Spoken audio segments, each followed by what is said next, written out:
Muy buenas tardes a todos los participantes. Hemos llegado a la última clase de este curso que comenzamos en septiembre. Hemos cubierto muchos temas relevantes para el médico no especialista y hemos dejado para el final este gran tema que nos parece fundamental y que estamos seguros va a ser de utilidad para los colegas que están trabajando especialmente en atención primaria. Esta clase, como todas las otras clases, va a quedar disponible en Hospital Digital, en el canal de Hospital Digital para su revisión posterior y es parte de los contenidos de la prueba que se va a estar disponible a partir del próximo lunes también en forma online, 100% online. Tenemos la presentadora hoy día, es una excelente expositora de la Sociedad de Oncología Médica, la doctora Geraldine Melgoza, es una oncóloga que tiene mucha experiencia en distintos aspectos de la oncología y nos va a presentar este gran tema de urgencias oncológicas. Con esto dejo a Geraldine. Adelante, Geraldine, tú tienes el micrófono. Hola a todos. Me tocó este tema que me parece súper importante y me parece súper importante porque en realidad es un tema que no vemos en una primera instancia los oncólogos. Lo ven los internistas, los médicos generales, el médico que está en la urgencia. Así que les va a tocar más a ustedes ver por primera vez la urgencia oncológica más que al oncólogo que llega generalmente después cuando ya se pasó la primera etapa. Así que es un tema muy relevante para los médicos no especialistas en oncología. No no son tanto los pacientes que les va a tocar ver a lo mejor en la urgencia oncológica, eh, pero sí son bien complejos. Los cálculos, bueno, acá en Chile no tenemos datos claros, pero se supone que más o menos un 5% de las urgencias que se ven día a día corresponden a urgencias oncológicas, así que no es un número tan importante. Muchas veces también está dado por otra patología, patologías que el paciente tiene además de su cáncer y que consultan por eso. En general, hay que pensar siempre en un paciente oncológico la enfermedad en sí, el cáncer, pero también el tratamiento. Cualquiera de las dos cosas puede causar alguna urgencia. De las hospitalizaciones, más o menos es como un 14% de las urgencias que les va a tocar ver.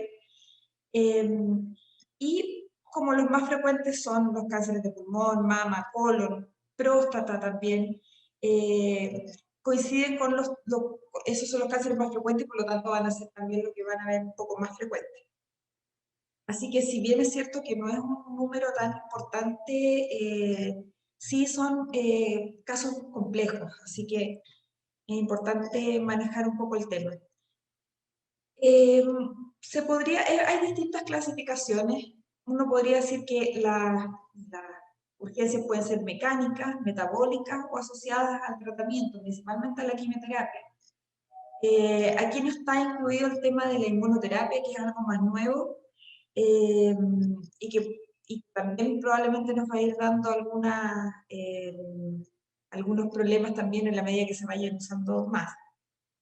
Solo para hacer un paréntesis en relación a la inmunoterapia, si a ustedes les llega un paciente que les cuenta que está con inmunoterapia y que tiene algún problema de salud, siempre pensar que la inmunoterapia, a pesar de que en general es muy bien tolerada y tiene pocos efectos adversos, puede tener un efecto autoinmune. Como autoinmune puede dar cualquier patología autoinmune, así que siempre considerar eso, considerar el tema hepático, intestinal, siempre en un paciente con inmunoterapia, pensar en eso, pensar que lo que le está pasando al paciente podría ser la inmune. Eso como un pequeño paréntesis porque no nos vamos a dedicar a eso en esta clase. Nos vamos a dedicar a las urgencias clásicas, las que salen en los libros, en todas las presentaciones. Y de estas vamos a tomar algunas de estas que son las más importantes. Para partir, el síndrome de vena cava superior Hay que pensar que la vena cava tiene paredes delgaditas y que un tumor en el mediastino de cualquier origen puede causar, si está cerca de la vena cava, la puede colapsar o obstruir un poco. El más frecuente es el cáncer de pulmón, el que puede causar esto, pero en realidad cualquier tumor que dé adenopatías mediastínicas puede dar este síntoma. O tumores mediastínicos de otro tipo, sarcoma, linfoma, también lo pueden dar. Son más frecuentes cuando el tumor está al lado derecho. El linfoma también es algo que frecuentemente lo puede provocar. Yo diría que son los más comunes, el de pulmón y el linfoma. Un poco para ver dónde está el problema, si uno mira, generalmente los tumores que están en el mediastino, cerca de la vena cava, pudieran potencialmente dar un síndrome de vena cava. A veces los oncólogos tenemos como la posibilidad de pensar que un tumor pudiera darlo antes de que lo dé. Pero también hay que tener en cuenta que hay pacientes que debutan con este síndrome sin saber su diagnóstico todavía. Como les decía, las causas principalmente de cáncer de pulmón, los linfomas, también sarcoma, pero ya es mucho más raro. Y los síntomas son los que van a dar por la congestión, como principalmente, y el síntoma más frecuente, es el edema de las extremidades superiores, de la cara, del cuello, los ojos. Es lejos lo más llamativo. Cuando vemos un edema bilateral de las extremidades superiores en un paciente oncológico, pensar siempre en esto. Cuando es de un solo lado, uno puede pensar que puede haber una trombosis, ya sea relacionada con el catéter de quimioterapia, pero puede ser una trombosis de un solo lado. Pero si es bilateral, pensar en el síndrome de vena cava superior. Ya cuando lleva más días o es algo más severo, además podemos ver cambios en la coloración de la piel y circulación colateral. Pero el primer síntoma es siempre el edema, cuando recién empieza. Así que tratar de sospecharlo, ojalá apenas empiece.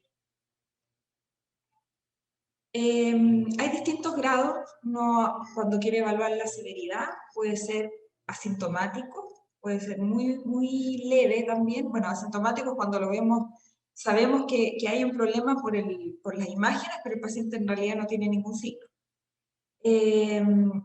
Puede ser leve, que es lo que yo les decía, cuando hay solamente un edema sin mayores síntomas, y que esto se puede pasar por alto con facilidad.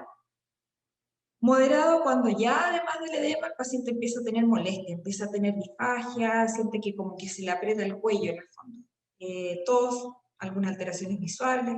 Severa, ya mareos, dolor de cabeza, dificultades para hablar, y amenazante ya cuando la clínica está muy clara y además el paciente ya tiene compromiso neurológico por edema cerebral. Obviamente ojalá no llegar nunca a esto, porque también puede ser algo fatal. Si ven esto y tienen la posibilidad de hacer exámenes de imágenes, el ideal es el angioTAC. La resonancia solamente en caso de que tuvieran algún problema de que el paciente no se pudiera hacer un TAC, ya sea por alergia al contraste o por una insuficiencia renal. Pero por último, hasta un TAC sin contraste lo va a ver igual, porque se asume que se está llegando a eso porque hay una masa importante que se va a ver en un escáner aunque no tenga contraste. Pensar también en evaluar los trastornos de coagulación. Muchas veces estos pacientes que tienen un tumor que está apretando la vena cava, fácil que además se agreguen trombos a ese nivel. Así que también evaluar la parte de la coagulación, si tienen la posibilidad de determinar con hacer más exámenes como para ver si hay insuficiencia cardíaca o no. Va a depender un poco de las posibilidades que tienen, pero si uno tuviera que elegir un examen sería el angioTAC. En lo rápido, lo primero es mantener al paciente semisentado, oxígeno, si tienen la posibilidad, que lo evalúe un cirujano de vascular. La radioterapia nunca la vamos a tener de urgencia en el mismo momento, así que eso es algo que en ninguna parte la tenemos así como para el paciente que llegó a la urgencia. Siempre va a esperar, vamos a tener que esperar un poco al día siguiente o a los 2 días después. Así que lo más importante es empezar con corticoides, que va a permitir, bueno, si es un linfoma, va a revertir rápidamente el problema. Pero si no es un linfoma, igual algo va a ayudar. Si es un tumor con cáncer de pulmón, no va a hacer que el tumor disminuya de tamaño, pero sí puede ayudar un poquitito a disminuir el edema que se produce.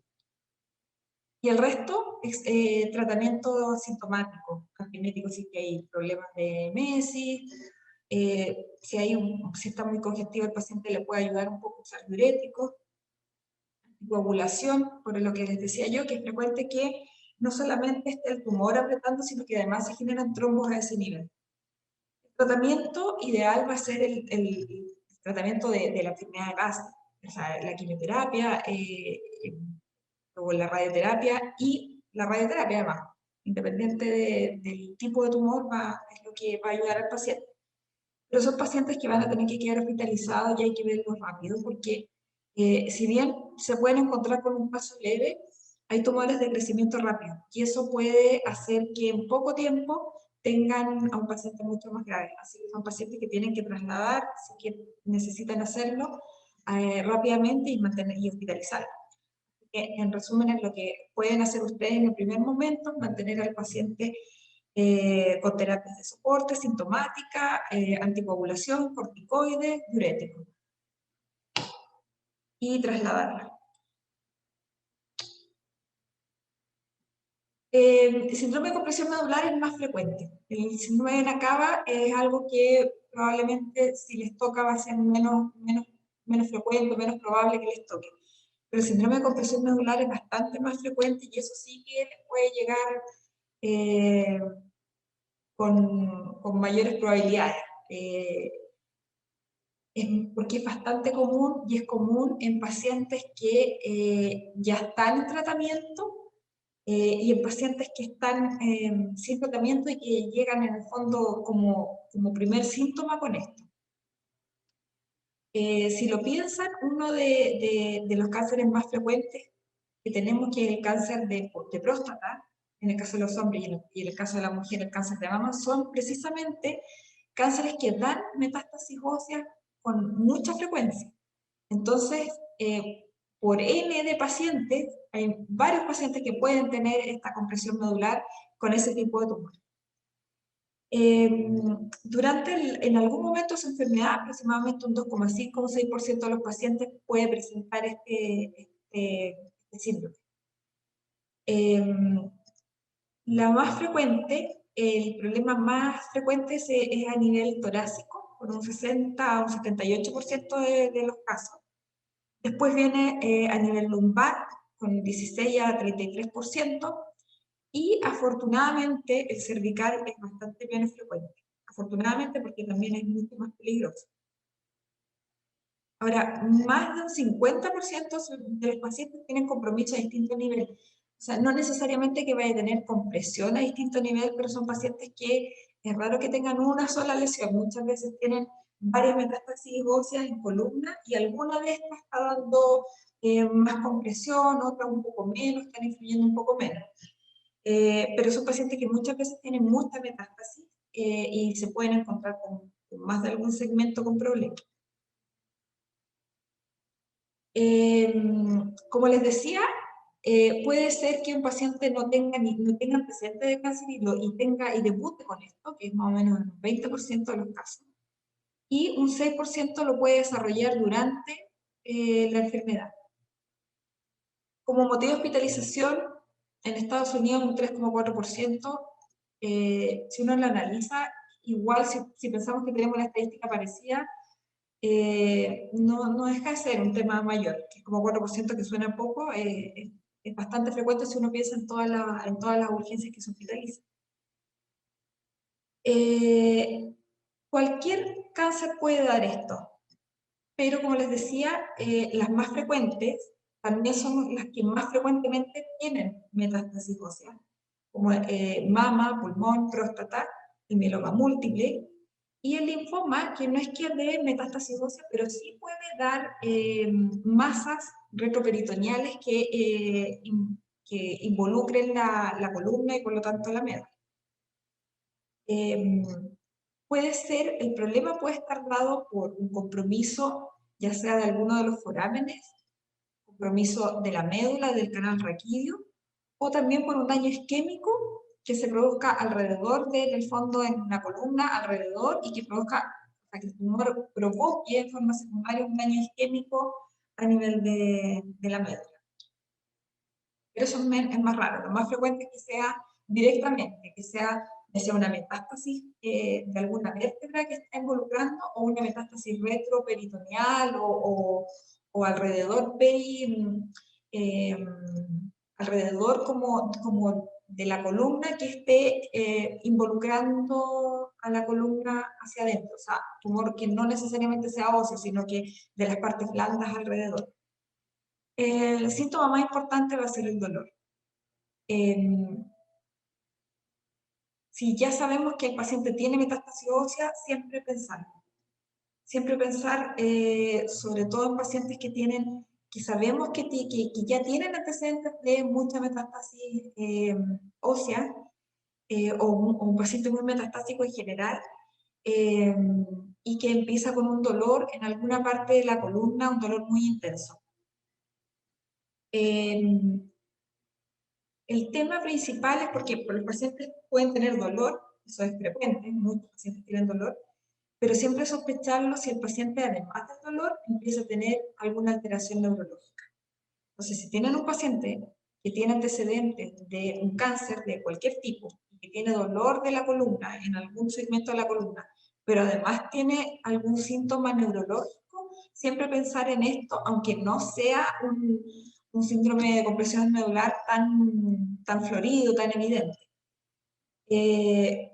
Y las alteraciones neurológicas que se pueden dar pueden ser ya más severas, que haya una alteración de la marcha, a veces solamente un problema como de parestesia, de disestesia, también ya empezar a sospecharlo. Problemas de, por ejemplo, control de esfínteres, ir sospechando eso, o sea, dolor más alguno de estos síntomas neurológicos, sospechar que está habiendo un problema de un síndrome de compresión medular. En general, un dolor de columna con síntomas neurológicos siempre va a ser para ponerle ojo, aunque no sea un paciente con cáncer. Pero si tiene cáncer, pensar en esto, pensar en un síndrome de compresión medular. Lo ideal es la resonancia de columna. Si no la tienen disponible, un escáner también nos podría mostrar.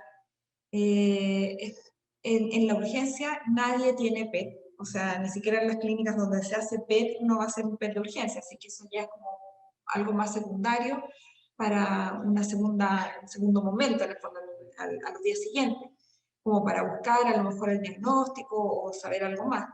Pero en el primer momento, si tienen la posibilidad de hacer un TAC, va a ser más que suficiente. Si no, y tienen la duda, no dejarlo pasar, porque en esto lo más importante es el tiempo. Un paciente que tiene una alteración de la marcha tiene que ser evaluado y ojalá solucionado su problema en las primeras 24 horas. Si queremos que recupere totalmente la función neurológica, tenemos poco tiempo. Así que es fundamental el sospecharlo. Y como les decía al principio, esto le llega más a los médicos que están en la urgencia, a los médicos muchas veces a lo mejor de la atención primaria. No, en primer momento probablemente no le van a llegar al oncólogo, así que es importante la sospecha que puedan tener, de repente exagerar a lo mejor un poco. Si tienen el antecedente, sospechan que puede haber un cáncer, o ya el paciente tiene un cáncer diagnosticado y tiene estos síntomas neurológicos, a lo mejor no un dolor tan intenso necesariamente, sospecharlo porque tenemos poco tiempo si queremos revertir la complicación neurológica. Cuando tenemos la posibilidad de hacer un estudio más detallado, estamos en un centro donde hay cirujanos, hay traumatólogos de columna, o neurocirujanos, es importante definir si el paciente necesita cirugía o no, si el paciente es candidato a cirugía. Si vemos que se diagnostica efectivamente que hay un tumor, si el paciente está en condiciones y nosotros pensamos que va a necesitar cirugía, lo primero que hacemos es siempre la evaluación por el neurocirujano o el traumatólogo de columna. Obviamente este paciente tiene que quedar hospitalizado. Cuando no es candidato a cirugía, o cuando no tienen posibilidad de hacer cirugía en el momento, o evaluación quirúrgica en el momento, igual es un paciente el que tiene que hospitalizar, manejar el dolor, morfina si es que es necesario, puede llegar a ser un dolor muy severo, solicitar obviamente exámenes generales, hospitalizar siempre, derivar si es que necesitan al hospital que tenga oncología. Y bueno, van a haber pacientes que a lo mejor solamente vamos a dejar con cuidados paliativos, pero obviamente el manejo del dolor y el inicio de los corticoides igual va a ser fundamental, aunque sea un paciente que no vayamos a hacer algo mucho más allá. Tenemos distintas causas. Yo hasta el momento la que les he estado hablando es la causa epidural, que es a través por el tema de las metástasis o tumores primarios vertebrales. Bueno, también puede ser infecciones, las hernias del disco pueden dar síntomas muy parecidos, prácticamente el mismo síndrome, la causa es la que cambia. Y también, y esto es mucho más raro que encontremos, son las causas subdurales que son propias del sistema nervioso en el fondo, por una hemorragia suprarrenal, meningiomas, neurofibromas y tumores primarios de la médula espinal, que ya esto es mucho más raro. Pero sí las epidurales son frecuentes. Y como les decía también, hay síntomas que pueden no ser de la médula completa, sino que por un compromiso radicular, que va a ser más localizado. Va a haber, sí va a haber un compromiso, pero a lo mejor no tan bilateral, pero igual hay que tener en cuenta que estos pacientes pueden en los pocos días evolucionar a algo más de comprensión vertebral medular completa. Así que tratar de, dentro de lo posible, hacer un examen neurológico lo más detallado y siempre pensar en que, aunque estemos viendo a lo mejor un solo segmento, no algo bilateral, esto pudiera estar presentando algo, ser como el inicio de algo más complejo.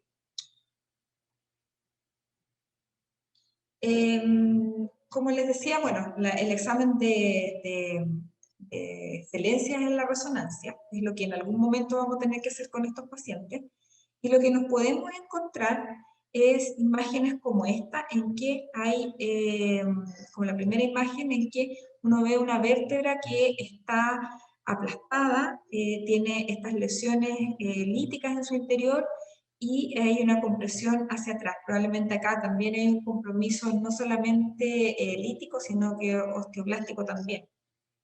Y está comprimiendo la médula. Este es otro tema que estamos viendo, algo totalmente vertebral, pero también puede ser que haya un tumor externo que esté invadiendo, que no hay un tema de los huesos, de metástasis ósea, sino que hay un tema de un tumor externo que esté invadiendo el canal medular. Lo mismo acá, que probablemente partió siendo un tema como de la vértebra solamente y ya está invadiendo, hace una masa ya que comprime la médula.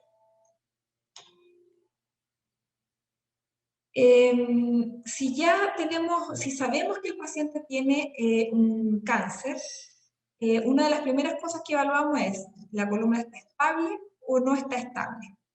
O sea, hay riesgo de que además esto se colapse y se fracture más todavía la columna, o no, la columna está estable, como en el caso, por ejemplo, de un tumor externo que está invadiendo la columna.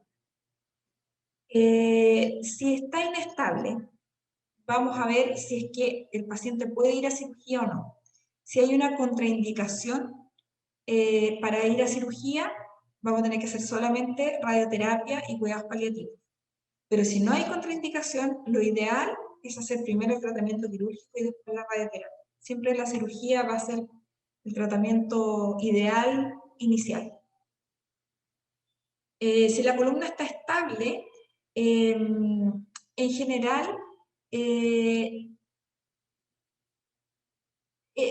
realidad siempre evaluamos también la cirugía primero, no solamente por una cosa de estabilidad de la columna, sino también de descompresión, porque no sabemos bien, no vamos a tener claramente esto de si el tumor es resistente a la radioterapia o no. En general, lo más urgente muchas veces es hacer la descompresión. Así que acá yo diría, en general, si la columna está estable, pues sería una flechita acá, si se puede hacer cirugía, cirugía directamente. Y después la radioterapia. Además, tener en cuenta de que hay tumores que sí, a lo mejor como estos son neoplasias conocidas, sabemos bien que en realidad el tumor es sensible, a lo mejor ya ha recibido radioterapia previa, está en quimioterapia, tenemos la idea de que va a responder rápidamente, a lo mejor uno podría saltarse la cirugía en algunos casos. Ahora, el tema está en cuando no tenemos un cáncer conocido, vamos a necesitar idealmente ir igual a lo mejor a la cirugía, porque además nos va a servir para tener una biopsia de ese tumor. Y posteriormente radioterapia. En general, vayan o no a cirugía primero, el tratamiento va a ser siempre seguido de radioterapia. ¿Qué es lo que pueden hacer ustedes rápidamente en la urgencia? Que es lo que más importa en este momento, en esta clase, es reposo absoluto. El paciente tiene que quedar hospitalizado. Corticoides en dosis muy altas. Esto lo va a ayudar independientemente de la causa, del tipo de tumor, va a ayudar. Muchas veces alivia bastante solamente con los corticoides. Así que es algo bien importante partir inmediatamente de los corticoides. Es el tratamiento de la urgencia, lo más importante. Obviamente la interconsulta a traumatología, a radioterapia, si es que tienen la posibilidad, esto de radioterapia de urgencia nadie lo va a tener, así que no lo vamos a, no es que vayamos en la urgencia, en ninguna parte vamos a tener en la urgencia la posibilidad de tener una radioterapia, pero sí en los próximos días. Y ahí es importante manejar el dolor, esto puede ser muy, muy doloroso, así que esto es una sugerencia de un manejo con morfina, eh, pero pueden partir con algo, dependiendo del caso del paciente, con algo más suave que la morfina, a lo mejor tramadol, o lo que tengan en el fondo disponible, pero no se olviden en el fondo el manejo que estos pacientes pueden llegar a tener un dolor bien severo y con características neuropáticas, así que tener bien en cuenta eso. Taponamiento cardíaco. Este es como el otro extremo. Afortunadamente no lo vemos muy frecuentemente, así que es poco probable que les toque en muchos casos, ojalá no les toque ninguno, a diferencia del síndrome de compresión medular, que sí es mucho más frecuente. El taponamiento cardíaco lo menciono acá porque puede llegar a ser una urgencia bien importante, pero como les digo, importante pero poco frecuente, afortunadamente. En general, no es raro que cuando hacemos imágenes de evaluación de los cánceres encontremos algún grado de derrame pericárdico, pero generalmente es poco y muchas veces es asintomático. Así que cuando encontramos que un paciente llega a tener un taponamiento cardíaco, o sea, un derrame severo, generalmente es algo ya, porque hay un compromiso muy importante a nivel pericárdico y suele ser de muy mal pronóstico. Así que tener en cuenta en pacientes que, bueno, con la clínica de un taponamiento cardíaco, o sea, hipotensión, ruidos cardíacos apagados y la ingurgitación yugular, el pulso paradójico, la verdad es que yo no sé, en la práctica lo usamos muy poco, pero claro, deberíamos acordarnos de los viejos semiólogos y verlo cuando estamos sospechando esto y no tenemos algún examen más, no tenemos disponible a mano exámenes más como un ecocardio más preciso. El síntoma puede estar dado principalmente por la acumulación de líquido. En realidad sí, el taponamiento va a ser por eso. También hay casos no de taponamiento, pero sí pero esto es más raro todavía, de una pericarditis constrictiva que pudiera estar dada por tumor, por efectos de radioterapias antiguas, pero eso es rareza, rareza. Así que en el fondo esto está dado por el taponamiento, que es dentro de lo poco frecuente, un poquito más frecuente que un problema de pericarditis, está dado en el fondo por el derrame pericárdico que comprime las cavidades cardíacas. Entonces, la triada de Beck, que sería lo que nos podría ayudar a sospechar esto, que es la ingurgitación yugular, los ruidos cardíacos lentos y apagados, y la hipotensión arterial. Como presentación clínica, disnea, dolor. Muchas veces estos pacientes no van a tener solamente esto. Generalmente son pacientes que además tienen derrame pericárdico, o sea, derrame pleural o compromiso mediastínico, así que los síntomas van a ser como más evidentes. Tos, pudieran tener fiebre en algunos casos, tampoco es algo un tema muy frecuente. Sí, el tema del hipo es algo que uno puede tener en cuenta porque a veces por compromiso diafragmático al mismo nivel en el fondo del mismo compromiso pericárdico y pleural pueden tener con cierta frecuencia hipo. Disfagia en casos de que haya un derrame importante. Pueden encontrar taquicardia, los ruidos cardíacos disminuidos, las yugulares distendidas, el edema, como una insuficiencia cardíaca en el fondo, hepatomegalia, pulso paradójico. Así que es más, y con estas cosas es hospital, porque en realidad uno no tiende a pensar primero en el taponamiento cardíaco en estos casos. La radiografía puede ayudar bastante. Si ustedes tienen la posibilidad de tener rápidamente una radiografía, los puede orientar si es que ya tienen la sospecha. Obviamente este paciente va a necesitar otras imágenes después, que va a ser una resonancia o un escáner, pero principalmente un ecocardiograma, que es lo que más va a ayudar a ver lo que está pasando. Y además, el ecocardiograma va a permitir hacer la punción pericárdica y sacar al paciente de la urgencia. Siempre cuando se hace una punción, esto siempre va a ir a un citológico y a estudio, pero la verdad es que generalmente no va a ser el examen con el que vamos a hacer el diagnóstico del cáncer. Generalmente son pacientes que ya, para llegar a esto, generalmente son pacientes que ya tienen un cáncer conocido, ya tienen el diagnóstico, así que no es que con el líquido pericárdico vamos a hacer el diagnóstico. El tratamiento inicial, bueno, hospitalizar y trasladar a un lugar donde el paciente pueda ser visto en un intermedio, en una UCI.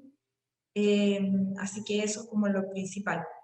Recordar que van a tener que, de lo que les va a tocar a ustedes ver en un primer momento, polemizar con prudencia.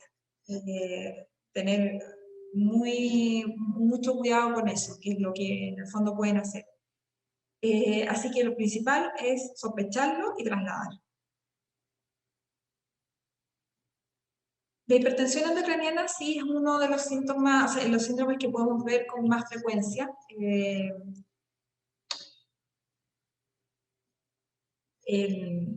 Y que puede estar provocada por metástasis o por tumores primarios. Lo más frecuente en cuanto a las metástasis va a ser pulmón, mama, melanoma. Cualquier tumor podría dar teóricamente una metástasis de cerebro, pero lejos, pulmón y mama son los más frecuentes. Melanoma por un poco, o sea, sí tiende a dar con frecuencia metástasis cerebrales, pero como el melanoma es un tumor menos frecuente, proporcionalmente vemos menos pacientes con melanoma. La mayoría de los pacientes ya tienen un cáncer conocido, pero no es tan raro que sea el primer síntoma o la primera manifestación de la enfermedad que tenemos.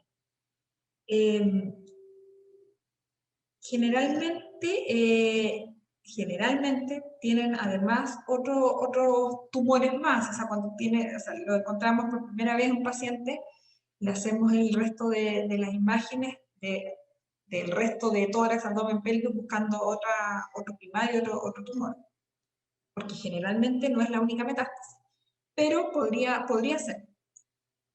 Aquí hay algunas imágenes de qué es lo que podemos encontrar, y acá me pareció importante ver esto blanco de acá, y lo que vemos habitualmente es que además del tema de la metástasis, se produce mucho edema vasogénico, que es lo que más da la hipertensión endocrinal. No a veces el tumor no es tan grande, pero con mucho edema, y eso puede dar mucha hipertensión. Bueno, la llegada a las metástasis al cerebro es por vía hematógena. En general, las metástasis generalmente se ubican en la unión entre la sustancia gris y la blanca y tienden a dar este gran efecto de masa y mucho edema, que el edema es lo que más, como les decía, da síntomas. El crecimiento va a dar, por un lado, la hipertensión endocriniana como síntoma general, y signos focales que van a estar dados por el lugar donde está la metástasis, y dependiendo de dónde está, es el síntoma que van a tener. Pero no necesariamente van a tener signos focales, puede ser que solamente tengan la hipertensión endocriniana. Me refiero al efecto global del edema y todo eso. El edema vasogénico que les decía yo, que termina siendo lo más sintomático, es producido por la disminución de la barrera hematoencefálica, por la implantación del tumor. Esto lleva al aumento de la permeabilidad y un aumento de la presión hidrostática. Este edema puede llegar a ser tan grande que puede llegar a haber una herniación de la estructura encefálica y puede llegar a la muerte, así que es un tema bien, bien importante. Aquí puse una serie de signos focales que uno podría ver dependiendo del lóbulo en el que esté. Considerar que en el lóbulo frontal, cuando hay lesiones en el lóbulo frontal, pueden haber cambios del comportamiento. Y este es un tema que uno no suele tener en cuenta. Y siempre me acuerdo de una paciente, una señora que era mamá de médicos. Y ella me contaba que yo la conocí cuando ya habían manejado esta primera etapa de las metástasis cerebrales.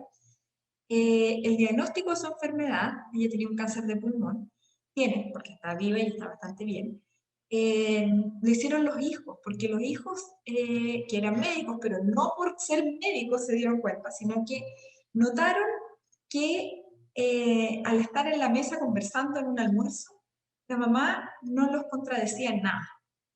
Estaba demasiado tranquila. Ellos decían algo y la mamá les decía que sí, no discutía, no contradecía nada, la encontraron demasiado tranquila en ese sentido. Y al ser médicos los dos hijos, decidieron hacer una resonancia. Les llamó mucho la atención esta alteración del comportamiento que claramente a ningún médico que no conoce al paciente de antes no habríamos sospechado. Y tenía una metástasis cerebral. Así que, bueno, terminó siendo algo para la risa, porque en el fondo es que no tenía ninguna alteración ni de memoria, ni de comportamiento, era solamente el comportamiento de algo que los hijos notaron. Así que es un caso como, siempre me acuerdo de eso, y que después ya con la tranquilidad del tiempo de estar ya con el tumor controlado, se reían mucho ellos de cómo se llegó al diagnóstico. Pero en el fondo es porque de repente sí hay casos en que el síntoma principal es el cambio de comportamiento. Así que no olvidar eso como síntoma de focalización neurológica. Obviamente lo que más llama la atención siempre es la pérdida de fuerza de alguna extremidad, o algún, no sé, hemianopsia o cualquier cosa como más llamativa. Pero también pueden haber, como les decía, trastornos de memoria, ataxia, dependiendo de dónde esté el problema de, donde esté la metástasis, y va a ser el síntoma que va a dar. Esto sumado a la hipertensión endocraniana. El síntoma principal de la hipertensión endocraniana es, en el fondo, el dolor en la cefalea o la cránea, principalmente en las mañanas, y los vómitos explosivos. Eso sigue siendo, en el fondo, la gran manera de sospechar. O sea, hoy en un paciente que no tiene ninguna alteración neurológica, pero que tiene una cefalea holocránea severa, y estos vómitos explosivos, siempre sospechar que hay una hipertensión endocraniana. La forma de comprobarlo va a ser con imágenes, con un escáner o una resonancia. Siempre se piden exámenes generales porque a veces pudiera ser que lo que estamos viendo no es una hipertensión endocraniana, sino que hay algún grado de cefalopatía, algún problema hepático, el amonio, en el fondo buscar por otro lado, como exámenes complementarios, pero el diagnóstico va a estar dado por las imágenes. Si tienen el diagnóstico ya o lo están sospechando, ¿qué es lo que pueden hacer ustedes de esto? Probablemente no van a poder hacer todas estas cosas. Si, obviamente, si tienen la posibilidad de hospitalizar en un intermedio, en el lugar donde están, o trasladarlo. Lo importante es, de lo que sí pueden hacer, es mantener al paciente más bien semisentado. Esto de la osmoterapia puede que no sea algo tan fácil de manejar en un sistema en un lugar en urgencia primaria, a lo mejor. Pero sí es muy importante los corticoides, la dexametasona en dosis alta. Que el resto de lo que está anotado acá probablemente no van a tener acceso ustedes, ni van a poder manejarlo bien con tratamiento vasopresor, ni asegurarse una presión arterial determinada. Eso en la práctica, claro, eso se puede manejar súper bien en un intermedio, pero a lo mejor no en una urgencia primaria. Pero sí lo que pueden hacer con este paciente es mantenerlo semisentado y empezar corticoides en dosis alta. Y de verdad que los corticoides por sí solos muchas veces manejan, y nosotros vemos que incluso teniendo la posibilidad de hacer todas estas otras cosas, basta con los corticoides para que ya empecemos a tener un paciente un poquitito mejor en las horas siguientes, al día siguiente, a los días siguientes. En la práctica, muchas veces estos pacientes no van a ir inmediatamente a radioterapia por el motivo que sea. No es una posibilidad que tengamos de hacer radioterapia en el mismo día, ni mucho menos. A veces son pacientes que ni siquiera tienen un diagnóstico, que todavía nos falta toda la etapa de ver si tienen metástasis en otro lado, si es un tumor primario, qué histología tiene, un montón de cosas. En algunos casos sí es necesaria la cirugía más urgente. Afortunadamente eso no es lo más frecuente, que necesitemos una cirugía de urgencia. La verdad es que muchas veces, la mayoría de las veces los pacientes no se tratan con cirugía. Siempre pedimos, obviamente, que lo vea el neurocirujano y nos dé su opinión, pero la mayoría de estos pacientes van a ser tratados con radioterapia. Y eso es algo que no vamos a tener en el mismo día. Así que corticoides, generalmente con eso logramos revertir gran parte de los síntomas, sacar al paciente de la urgencia inmediata, y nos da tiempo para lo que tenemos que hacer en los próximos días. Sí, claro, hay casos que a lo mejor necesitan, ya sea porque el tumor está sangrando y que en el fondo necesita una cirugía de urgencia, a lo mejor sí, van a haber pacientes que claramente el corticoide no va a ser suficiente. Pero para la mayoría de los casos sí. Así que eso es lo más importante, que se queden con eso. La enfermedad tromboembólica venosa. Esto es súper frecuente, súper frecuente. Y esto está dado en los pacientes, lo vemos con tanta frecuencia porque los pacientes cumplen todas las características de las listas que vemos de riesgo de enfermedad trombótica. Muchas veces son pacientes con edad avanzada, el estado, a veces no hay buen estado general, muchas veces tienen comorbilidades, o sea, la mayoría de los pacientes cumplen varias de este listado de factores de riesgo. Aquí obviamente están los otros factores de riesgo no relacionados con cáncer,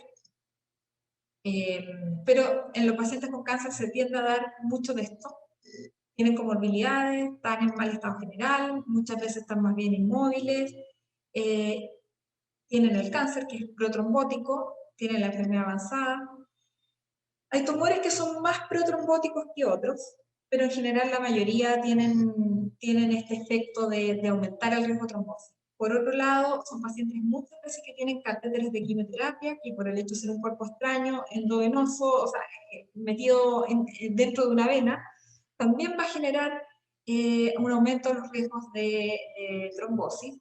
Y la quimioterapia también puede provocar un daño del endotelio que genera también mayor riesgo de trombosis. Así que trombosis en nuestros pacientes de cáncer vemos muy seguido. Afortunadamente, la gran mayoría de las veces son eventos leves y asintomáticos. Generalmente lo vemos más en pacientes que tienen una etapa avanzada de la enfermedad y con una enfermedad activa. O sea, pacientes que no están, ya sea que no están en tratamiento o que el tratamiento no está siendo a lo mejor tan efectivo y el tumor está en crecimiento. También está el tema de que algunos tumores pueden provocar algunas compresiones vasculares, que, como en el caso, por ejemplo, del síndrome de Nakaba, pero también pueden haber compresiones vasculares en otras partes del cuerpo que aumentan el riesgo de trombosis. En general, los adenocarcinomas, como concepto general, tienden a dar más riesgo de trombosis. Y dentro de los cánceres que frecuentemente dan enfermedad trombótica, probablemente los que más se llevan el que más se lleva en la mayoría de los, o sea, el riesgo protrombótico es el cáncer de páncreas. Por ser un tumor menos frecuente, probablemente es menos frecuente que lo veamos, y lo vemos más frecuente en cánceres de colon, por ejemplo, pero por una cosa estadística de que tenemos más pacientes con cáncer de colon. También el cáncer de ovario y el cáncer de próstata son bastante protrombóticos, pero tener muy en cuenta en pacientes con cáncer de colon, cáncer de páncreas, que tienden a ser mucha enfermedad trombótica. Como les decía yo, los tratamientos en general son generadores o facilitadores de trombosis. La cirugía, por el efecto de la cirugía, la quimioterapia, por este daño del endotelio que se puede provocar. La hormonoterapia, en el caso que lo usamos mucho, en el caso de las mujeres, por ejemplo, el tamoxifeno, tiene un aumento del riesgo de trombosis.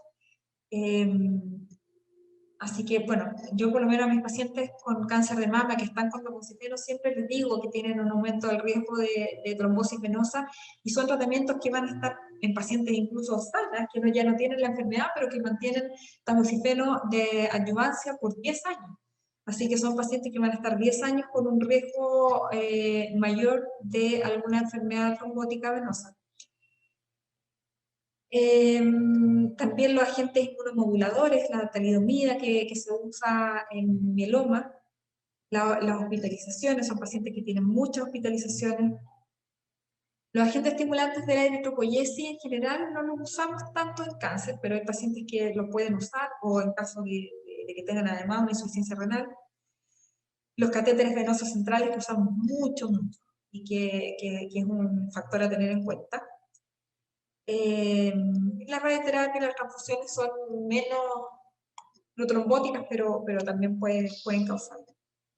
Y estos como marcadores, pacientes que tengan muchas plaquetas o mucho leucocitos en general, no es algo que tengamos mucho en cuenta como para pensar que un paciente puede tener una trombosis, pero sí, se podría tener en cuenta eso. Este es un score que sirve para cualquier, no solamente pacientes con cáncer, para determinar el riesgo en los pacientes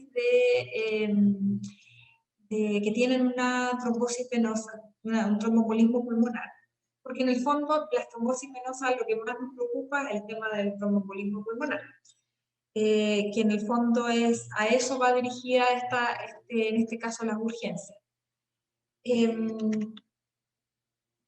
Muchas veces las imágenes, porque bueno, les puede pasar dos cosas, que el paciente llegue a la urgencia por algún síntoma, pero también les puede pasar que el paciente llegue a la urgencia por las imágenes. No es raro que nosotros le pedimos a los pacientes, por ejemplo, un escáner de control para ver cómo va el tratamiento, cómo va la quimioterapia, y nos encontramos como hallazgo que tiene un tromboembolismo pulmonar y el paciente está asintomático. Así que a veces las imágenes son antes que los síntomas y llegan a la urgencia por las imágenes. Así que a veces ya cuando llega el paciente, nosotros cuando encontramos esto en las imágenes, mandamos al paciente a la urgencia y ya llega con las imágenes listas.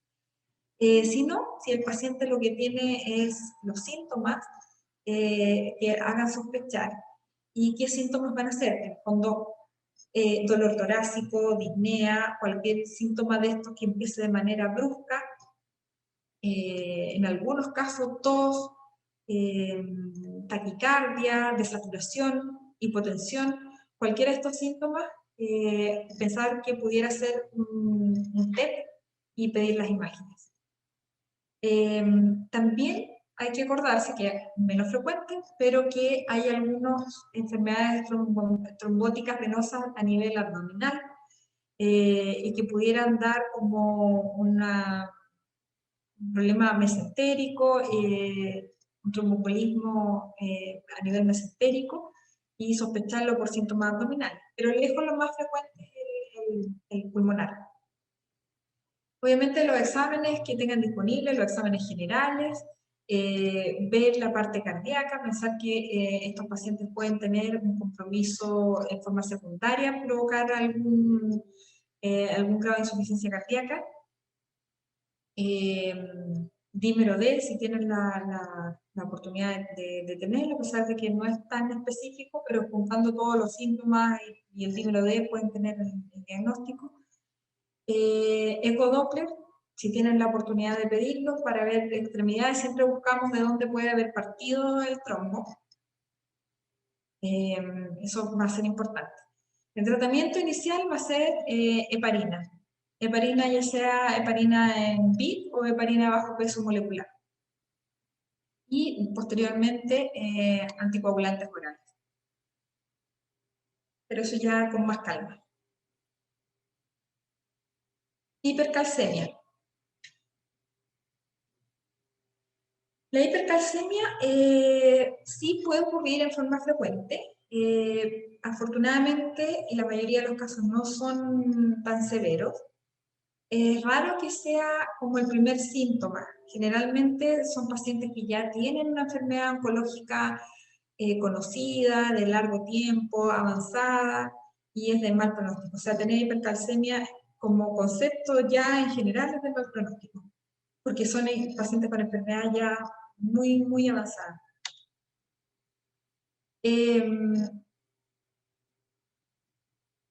Lo más frecuente dentro de las causas y los tipos de hipercalcemia es que sea una hipercalcemia humoral, que no sea causada por un problema óseo osteolítico, sino que más bien por un tema de liberación de sustancias de los tumores. Así que lejos la causa más frecuente es eso. No necesariamente vamos a encontrar un paciente lleno de metástasis, que sea esa la causa, de metástasis ósea me refiero, que sea esa la causa. Ahora ya más raro es que hay un hiperparatiroidismo ectópico por vitamina D, eso es raro. Y el agente causante este símil de la paratormona en el fondo, que está liberado por las células tumorales. Esto lo vemos en tumores escamosos, renales, endometrio, ovario, mama. Lo podemos ver en distintos tipos de tumores. Cáncer de pulmón lo podemos ver como síndrome paraneoplásico. Los de células pequeñas también lo podemos ver. En cambio, en la osteolítica, cuando el problema es las metástasis óseas, eso claramente lejos más en el mieloma y el cáncer de mama, también el de próstata. Ahora, por vitamina D, linfoma. Y lo otro ya que son súper raros y poco frecuentes.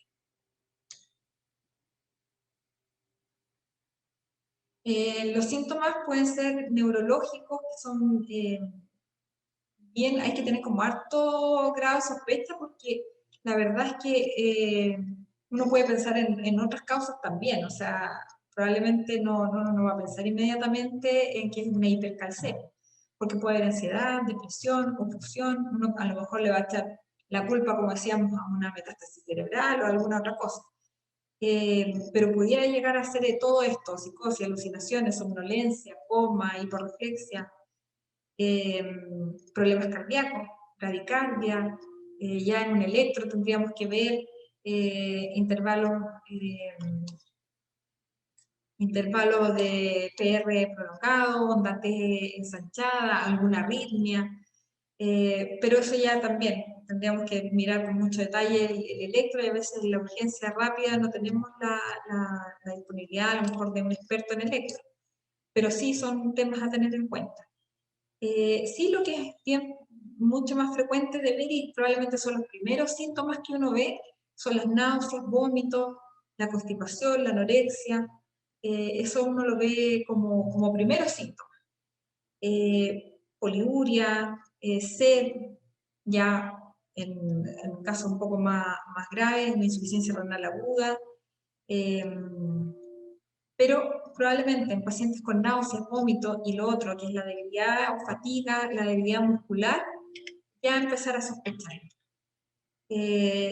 En general, bueno, si uno tiene un paciente que llega con estos síntomas, uno le va a pedir, hay que pedirle exámenes de sangre, y siempre acordarse de que vayan exámenes como electrolitos y calcio, pensando en las distintas alteraciones electrolíticas que podría tener el paciente. Lo más importante es disminuir, obviamente, el aporte de calcio y vitamina D, porque son pacientes que muchas veces están tomando calcio, están tomando vitamina D por sus metástasis óseas, en el caso de los pacientes que tienen metástasis. Así que, primero, no olvidarse de cortar eso. Los pacientes pueden no darse cuenta y seguir tomando, en los casos que no vayan a quedar hospitalizados y que sean más leves. Lo más importante es la hidratación. Hidratación para tener la mejor diuresis posible. Una diuresis de, ojalá, 100 a 150 ml/hora. Así que esto es algo que se puede hacer en cualquier urgencia. Así que mucho suero. La furosemida, le puse aquí que era controversial. En la práctica yo creo que todos lo usamos y es lo que está indicado, y lo van a ver en cualquier presentación o cualquier texto sobre hipercalcemia en manejo de urgencia, van a ver la furosemida de todas maneras. Le puse esto de que es controversial porque hay algunos autores que dicen que en realidad hay que tener cuidado, porque en el momento de, si uno depleta demasiado al paciente, podría haber a nivel renal como una reabsorción del calcio. Pero la verdad es que en una primera instancia, todo lo que hacemos es hacemos todo usar la hidratación y la furosemida, porque va a sacar al menos en un primer momento al paciente rápidamente de la urgencia. Y tener en cuenta con todo esto, con la furosemida sobre todo, que hay que ver los trastornos secundarios que se puedan provocar de los electrolitos. Como fármacos de segunda línea,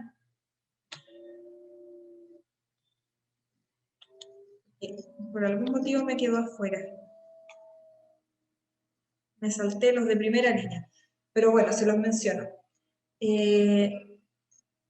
Fármacos de primera línea de tratamiento en esto es, si que tienen la posibilidad de tenerlo en el lugar donde esté, es los bifosfonatos. ya sea el pamhidronato o el ácido zoledrónico. Eso es el gran tratamiento de la hipercalcemia, pacientes con cáncer principalmente. Así que en el fondo, en primer momento, hidratación, furosemida y pensar inmediatamente en el uso de bifosfonato. El tema con los bifosfonatos es que no hay que olvidarse de que los bifosfonatos necesitan que el paciente tenga una función renal normal. Y estos pacientes no necesariamente la van a tener. Así que no pongan un bifosfonato antes de tener los exámenes de sangre de la creatinina y en el fondo ver cómo está esa parte. Si tienen creatinina normal, pueden usar un bifosfonato. Y ese va a ser el tratamiento de primera línea. Como fármaco de segunda línea, y que va a ser principalmente útil en neoplasias hematológicas, es los corticoides. Corticoides en dosis alta, también tiene un efecto de disminución de la absorción de calcio a nivel intestinal, los corticoides, pero no es un tratamiento de elección, no es algo que sea en el fondo el más importante, porque además tiene un efecto un poco más lento, recién entre el segundo y el 10º día. Pero en algún momento que o no tienen la disponibilidad de usar bifosfonatos o ya usaron bifosfonatos y a veces pacientes que no les baja totalmente el calcio, podrían usar corticoides. Y también en casos, como les decía, de neoplasias hematológicas, que sí van a responder muy bien a esto, así que en neoplasia hematológica siempre agregan los corticoides. Calcitonina también se podría usar, pero es un fármaco de segunda línea. Y también me quedó fuera el tema de la diálisis. Lo había puesto con más detalle.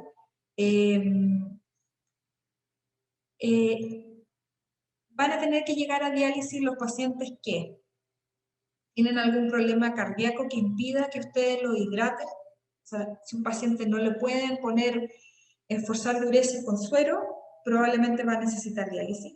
Y los pacientes que no pueden usar bifosfonato porque tienen una alteración de la función renal.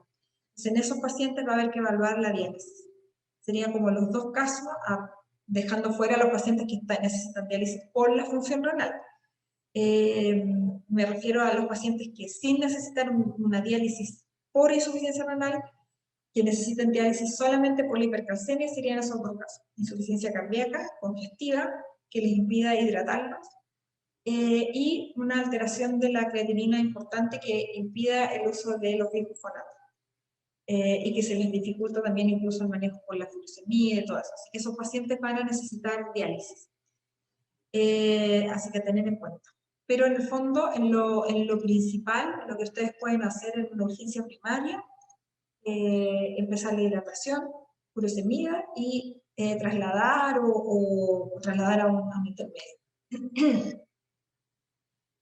También hay que tener en cuenta, bueno, nos pusimos como en el caso más grave, hay algunos casos menos de hipercalcemias menos severas, pero en una hipercalcemia grave hay que actuar bien rápido. Los síntomas que yo les había dicho.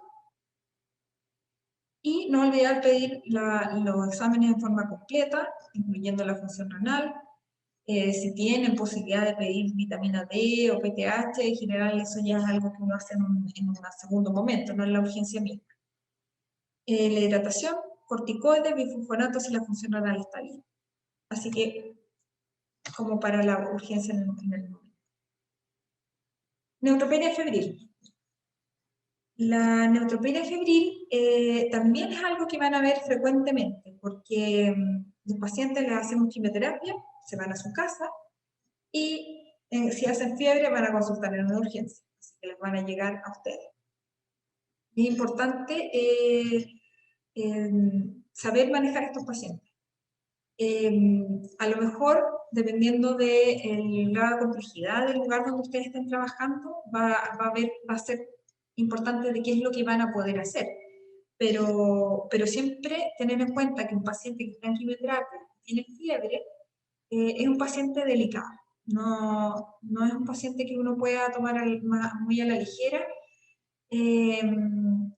aunque veamos que no, que solamente parece que tiene un resfrío, es un paciente que requiere exámenes y más, un poco más de revisión. Como definición, se considera neutropenia febril, un paciente que tiene una temperatura de 38 grados, 38,3 en una ocasión, o que por más de una hora tiene 38 grados Celsius. Y además de esto, tiene una neutropenia con un recuento de neutrófilos menor a 500, o que sospechemos que, o sea, tiene menos de 1000, más de 500, pero que sospechamos que va a seguir bajando. Nosotros tenemos manera como de predecir cuando un paciente va a seguir bajando los neutrófilos, y que tiene que ver a veces con la historia del paciente, porque sabemos cómo se ha comportado en ciclos anteriores de quimioterapia, o porque vemos por el día en el que está, sabemos que todavía puede seguir bajando, o porque ya hemos tenido hemogramas el día anterior, por ejemplo, y estaba mejor y ahora está peor, entonces tenemos la sospecha que puede seguir bajando. En general, hay bastante más temas, factores a tener en cuenta, pero decimos que un paciente que está estable clínicamente y tiene un neutrófilos más de 100, un paciente de bajo riesgo, pero de alto riesgo un paciente clínicamente inestable, que está con una mucositis, que está con un RAM muy bajo, es de alto riesgo. Pero hay otras cosas que vamos a ir viendo también para ver qué puede ser de alto o de bajo riesgo. Como les decía, uno puede predecir que, de acuerdo al día en el que está después de una quimioterapia, si es que esto va a seguir bajando o no. Esto no siempre es tan así. No siempre los pacientes cumplen esto que el día 8 empieza a bajar, el día 15 empieza a subir. Sí, esto es algo que se supone así en la mayoría de los casos, pero hay pacientes que se desplazan un poquitito en los días, ya sea antes o después, generalmente para después, y que no necesariamente se van a recuperar tan rápido. Depende mucho de cada caso. Pero sí tener en cuenta esto para saber que si está recién, por ejemplo, en el día 8, pudiera ser que después de su quimioterapia, podría ser que todavía siga bajando. Entonces, en ese concepto de que les decía yo que si sospechamos de que tiene menos de 1000, más de 500, pero sospechamos que puede seguir bajando, tener en cuenta este gráfico. En general consideramos que una neutropenia es leve si tiene más de 1500 neutrófilos. Con esto ya en la práctica muchas veces no los tomamos mucho en cuenta, no lo consideramos como una neutropenia prácticamente. Ya moderada entre 1000 y 1500, ya no empezamos a preocupar con esto, cuando es grave, con menos de 1000.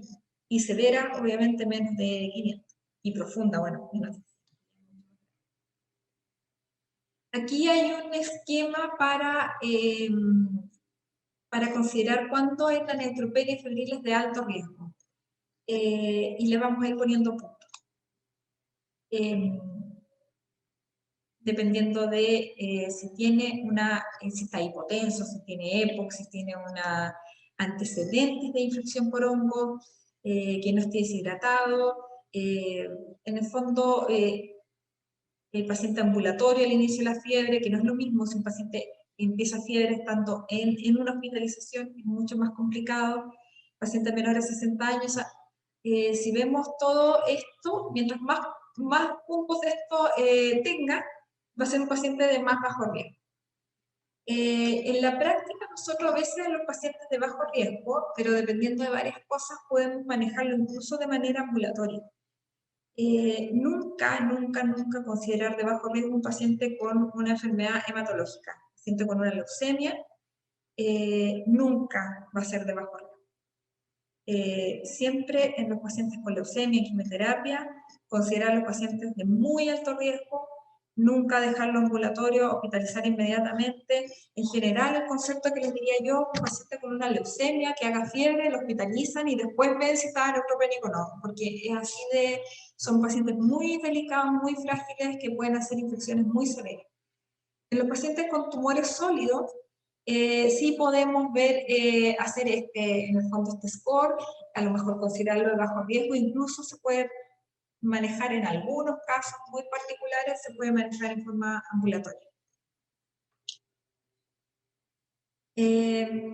Como les decía, grupo 1, dependiendo de los riesgos. Un paciente que está hospitalizado, que un paciente que tiene una enfermedad hematológica o que tiene un trasplante de médula ósea, es un paciente de alto riesgo que tiene un riesgo de morbilidad y mortalidad alto. Así que estos son pacientes de alto riesgo. Los pacientes que son ambulatorios, pero con una comorbilidad importante, que además tienen cualquier otra signo de alerta, como una hipotensión, que haga pensar que se está choqueando, disfunción orgánica, sangrado, alteración del estado mental, estos son pacientes que tienen un alto riesgo de mortalidad y por lo tanto tienen una complicación de complicarse también muy alta. Así que esos también son pacientes de muy alto riesgo. Ahora, un paciente que está ambulatorio, que no tiene comorbilidades, pero que tiene un cáncer que no está controlado, ya sea porque está progresando la enfermedad, no ha respondido a los tratamientos, lo que sea, es un riesgo, también tiene un riesgo moderado a alto.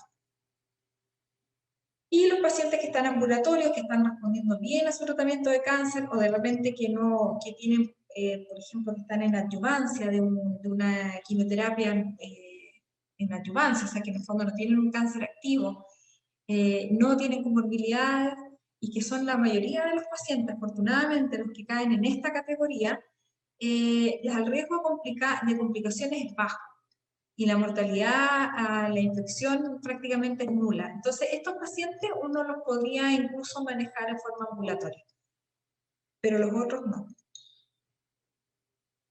Entonces, si ya están más o menos febriles, en un paciente que tiene un alto riesgo y tienen un neutrófilo bajo, pedir hemocultivo periférico, eso lo pueden pedir si tienen la oportunidad en urgencia.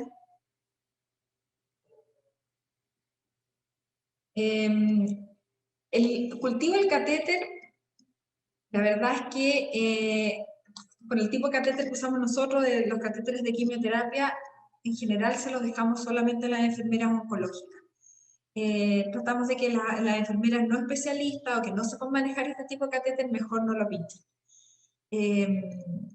Pero si tuvieran la posibilidad de pincharlo, ya sea porque están en un lugar donde tienen enfermera o especialista, o una enfermera que ha manejado catéteres de quimioterapia, sí sería bueno que lo pidieran. Examen de orina completo, urocultivo. Agregué esto del escáner de tórax porque la verdad es que ahora, este año, el tema del COVID es importante, entonces ahora sí se indica el tag de tórax. Y en el caso de mucositis muy severa o un síndrome de abdomen agudo, el escáner de abdomen y pelvis. En general, yo diría que hasta antes de este año, el concepto era que estos pacientes no necesitan de rutina hacerse un escáner. Gran parte de estos pacientes no tienen un foco visible. Y el escáner lo dejábamos para los siguientes días en pacientes que no respondían o pacientes que sí tienen clínicamente algún síntoma que haga pensar que, no sé, que tienen algo abdominal o algo pulmonar. Pero muchas veces estos pacientes tienen fiebre y ningún otro síntoma. Cuando pasa eso, que solamente tienen fiebre y ningún otro síntoma, no siempre es tan necesario hacer escáner. Pero ahora con este tema del COVID sí estamos pidiendo escáner cuando pensando en el COVID. Como les decía, en los pacientes de bajo riesgo, y aquí un tema importante, en los pacientes que se haya iniciado la fiebre en ámbito extrahospitalario, que tienen un buen apoyo familiar y proximidad al hospital, uno podría manejar a este paciente el manejo ambulatorio. O sea, es súper importante que sea un paciente que entienda bien la situación y que tenga una situación que le permita, en caso de una complicación, volver rápidamente al hospital, que además tiene una buena ingesta oral, o sea, que se va a poder tomar los antibióticos, que se va a poder hidratar bien. Entonces, en estos casos, estos pacientes que tienen un cáncer que ya sea están a lo mejor en quimioterapia por una adyuvancia y no por un cáncer etapa 4, o que tienen un cáncer de etapa 4 pero que está con buena respuesta, y empezaron su fiebre de manera extrahospitalaria, que no tienen ninguna comorbilidad ni síntoma de alerta, prácticamente es la pura fiebre, y que tienen buena posibilidad de llegar rápidamente en caso de complicación. En estos pacientes uno podría empezar antibióticos con amoxiclavulánico y ciprofloxacino oral y reevaluar de forma diaria. No es tan raro en la práctica que hagamos esto, la verdad. Yo por lo menos con alguna de mis pacientes lo he podido hacer. Pero cumpliendo bien todas esas características. Porque los pacientes con alto riesgo, que era lo que yo les decía, que hay un clínicamente inestable o tienen ya algún foco infeccioso. Porque lo que yo les contaba de esto de que no tienen ningún otro problema es que no tienen neumonía, no tienen infección urinaria, no tienen un foco en el fondo. Que eso es como la mayoría de las neutropenias que no tienen foco.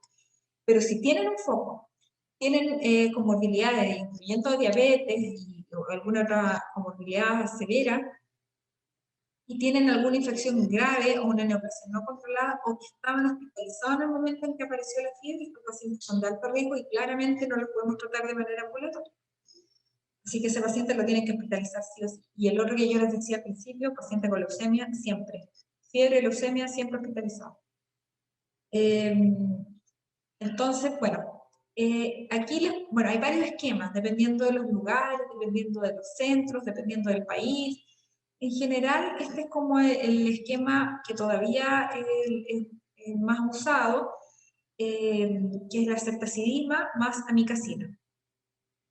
Este esquema tiene el problema de la desventaja de la posible toxicidad renal, y en lo alérgico la penicilina no podría usar astrana. El uso concomitante, o sea, además de esto, agregar vancomicina, se indica cuando tenemos claro de que hay una infección del catéter o tenemos sospecha muy alta de que hay una infección del catéter. Los pacientes que tienen una colonización por neumococo resistente a la penicilina o con estafilococos también resistente, o en pacientes que, por ejemplo, ya tienen un cultivo, tienen un gran positivo y todavía no sabemos si es sensible o no a la penicilina. En esos pacientes que están a lo mejor inestables y ya tenemos este gran positivo, se puede empezar inmediatamente con vancomicina. Casos especiales, pacientes que tienen mucositis muy importante o tienen una celulitis perianal o una fisura anal, que también es algo frecuente de ver en los pacientes con, no celulitis, pero la fisura anal es súper frecuente de ver en los pacientes con quimioterapia. En esos casos, agregar metronidazol principalmente, o Glinda, en el fondo un antianaerobio.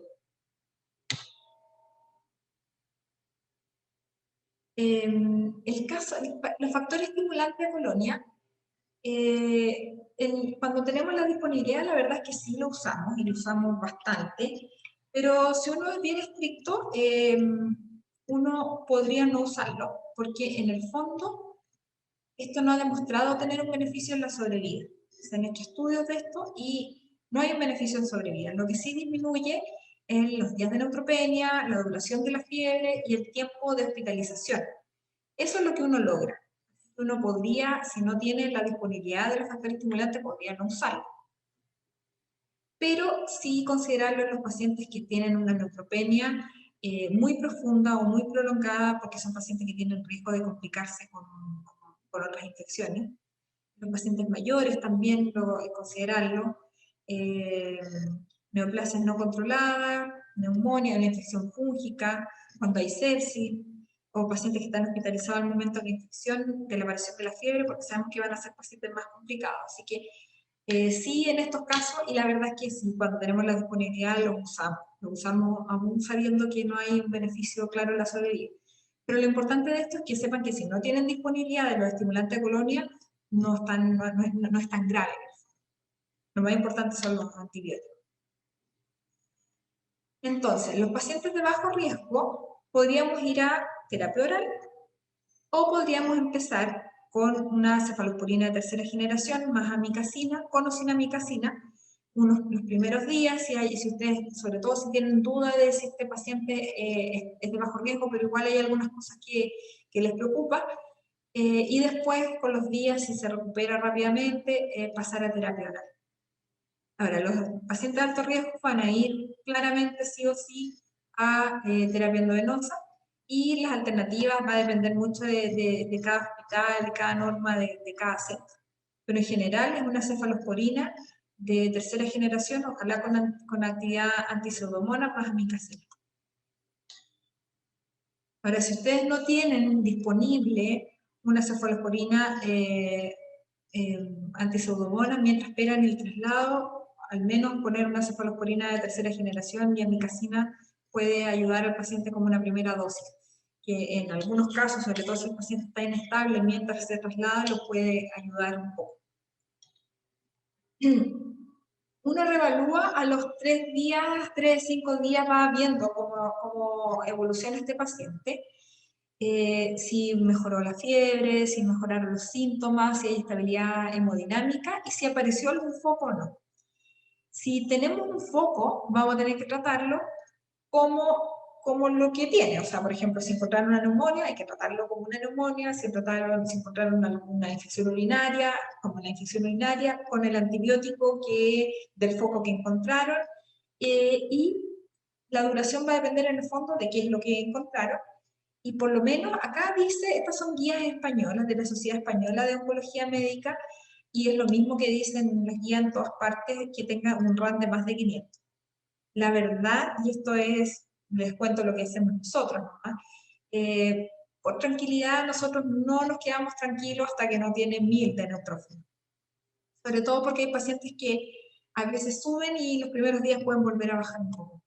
Así que en general, les cuento lo que nosotros hacemos, pese a que las guías de todas partes dicen que con más de 500 uno ya podría ir quedándose más tranquilo. Nosotros con más de 1000 no nos quedamos tranquilos.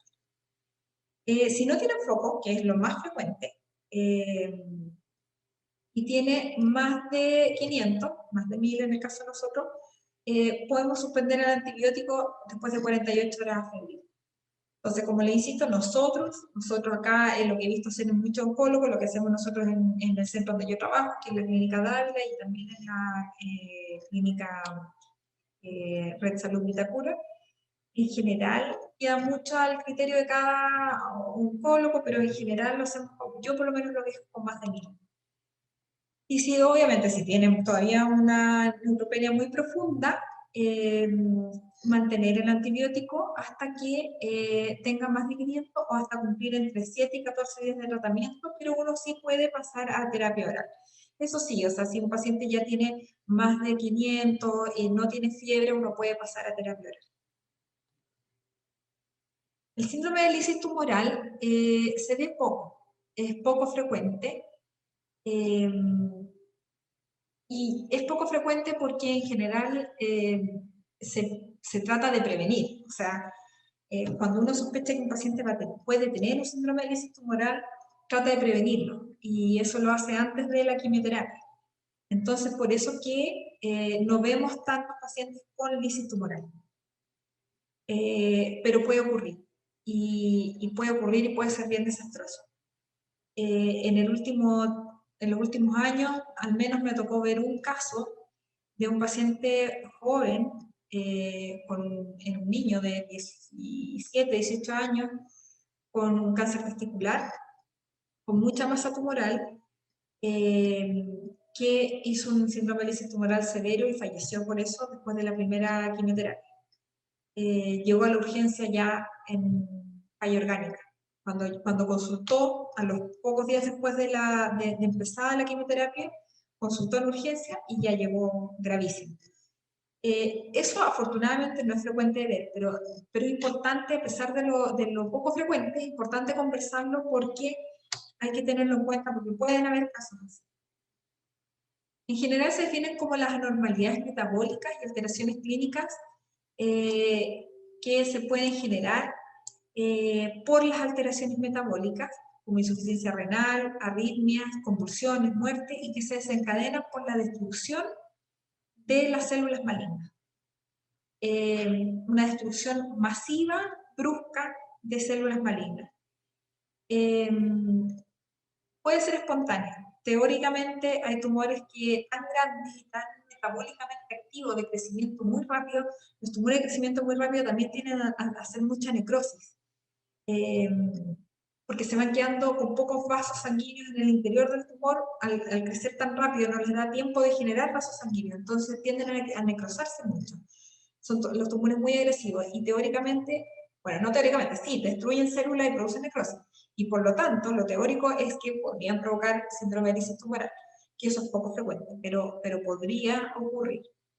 Y sí, un poco más frecuente es que sea inducida por el tratamiento, o sea, por la quimioterapia que produce en los tumores agresivos. Muchas veces también algunos tipos de tumores tienden a responder muy bien a la quimioterapia, a provocar una gran muerte de tumor de manera muy rápida, y esta muerte masiva de células, destrucción masiva, puede provocar este síndrome. La hiperuricemia, hiperfosfatemia, hipercalemia, hipocalcemia. En general lo vemos un poco más frecuente con las leucemias agudas, con los linfomas de Burkitt, o sea que son tumores y cánceres con mucha velocidad de crecimiento, mucha masa tumoral, son tumores muy grandes o con mucha carga tumoral en el caso de las leucemias, y que además responden muy bien a la quimioterapia. O sea, rápidamente destruyen células. Y esta buena respuesta es lo que puede provocar este síndrome de lisis tumoral. Y lo que les decía, los tumores que tienen estos mismos tumores, el linfoma de Burkitt, por ejemplo, que tiene una alta tasa de proliferación y que son de muy alto tamaño, también podrían provocarlo en forma espontánea. Aquí hay una clasificación en cuanto al laboratorio y a la parte clínica. Sospecharlo si hay un ácido úrico elevado, potasio elevado, fósforo elevado, calcio bajo, con un incremento, que esto puede ser un incremento mayor a un 25% del valor de base de estos parámetros. Y clínicamente que haya un hallazgo de laboratorio y más de alguno de los siguientes. Que además aumente la creatinina, que haya una arritmia, que haya una convulsión o que obviamente que haya un paro.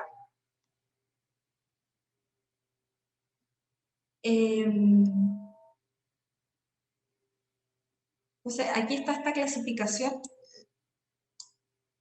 dependiendo de si... Esto en el fondo es como para ver, para ir clasificándolos en grados, qué tan severo es, y obviamente el grado 5, que es la muerte. Esto es más para clasificarlo en el caso, en qué tan grave es lo que estamos viendo. Pero independiente de si es grave o no, hay que tener ojo porque no sabemos si un grado 1 puede ser el comienzo y puede agravarse en las próximas horas. Así que, salvo en el grado 0, que en el fondo es la ausencia de lisis tumoral, en todos los otros poner harto ojo y empezar tratamiento para prevenir que sea un grado mayor.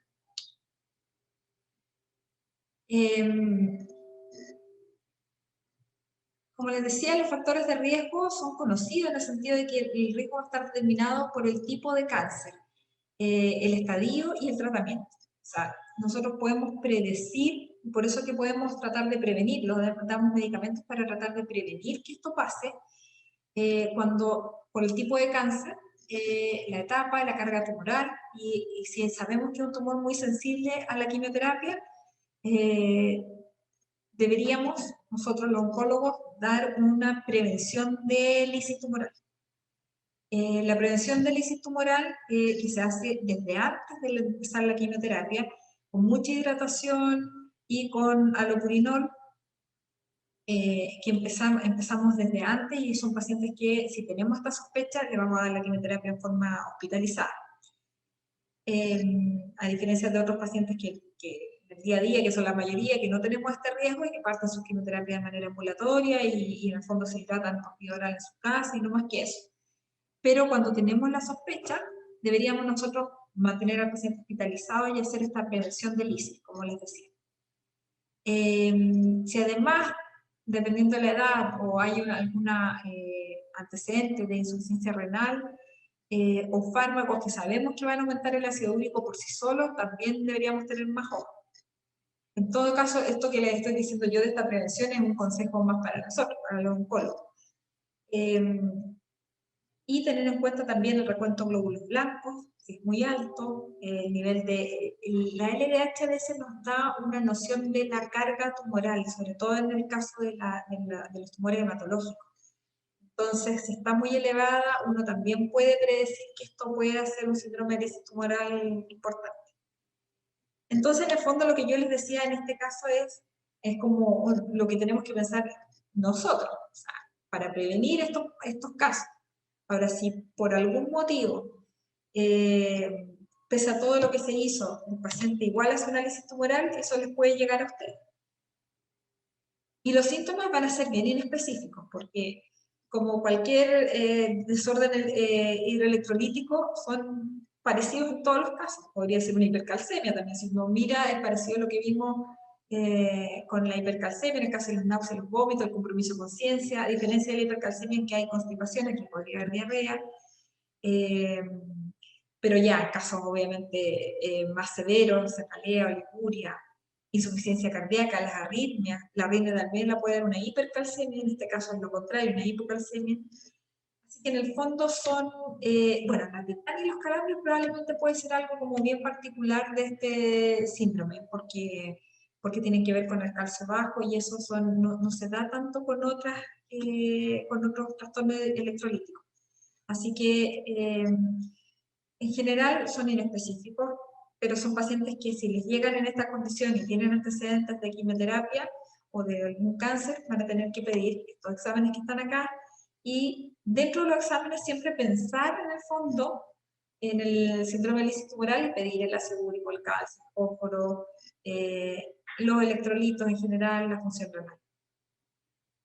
El electrocardiograma, que siempre deberíamos pedir cuando tenemos la sospecha o ya sabemos que hay un trastorno electrolítico, y la eco renal, que en el fondo es para saber si hay un problema renal de antes, pero que en realidad en el caso agudo no nos va a cambiar mucho las cosas.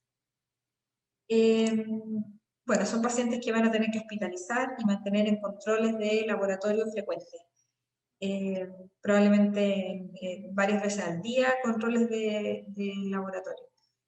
Tienen que hidratar, hiperhidratación, que es la principal ayuda que van a poder hacer con estos pacientes, y ir corrigiendo lo que presentan. En el caso de la hiperuricemia, el alopurinol, tener en cuenta que en caso de falla renal no podemos dar dosis muy altas de alopurinol, tenemos que ajustarlo. La hipercalemia, con todas las medidas de una hipercalemia, insulina, suero glucosado, furosemida, salbutamol, si tienen posibilidad de algún quelante, también usarlo. En el caso de la hiperfosfatemia, usar el hidróxido de aluminio por sonda nasogástrica o a tomar. Y en el caso, bueno, y corregir la hipocalcemia, con gluconato de calcio. Casos severos, a lo mejor van a requerir diálisis, pero al menos esto es algo que pueden tratar de manejar en el primer momento, en espera de algún traslado o de algún ingreso a UCI o a intermedio. Quise agregar el síndrome de secreción inapropiada de la hormona antidiurética. Está dentro de las urgencias. La verdad es que en la práctica pocas veces da un problema tan importante que requiera tratamiento o que consulten en la urgencia. Pero es una de las cosas que sí se pueden ver.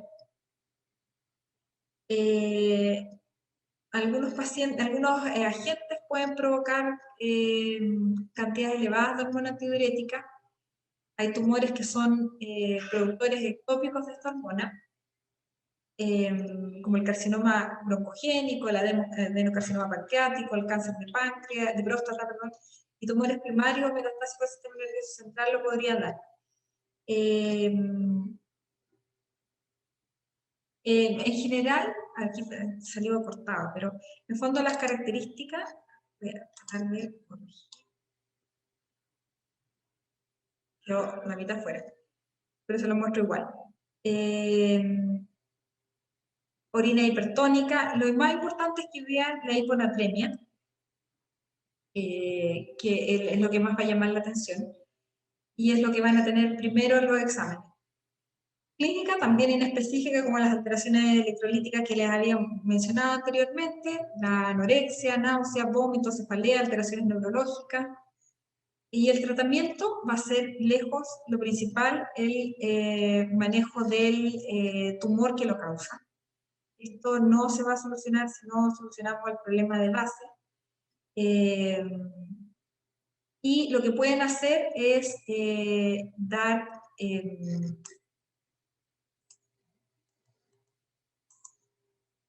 voy a checar un poco para...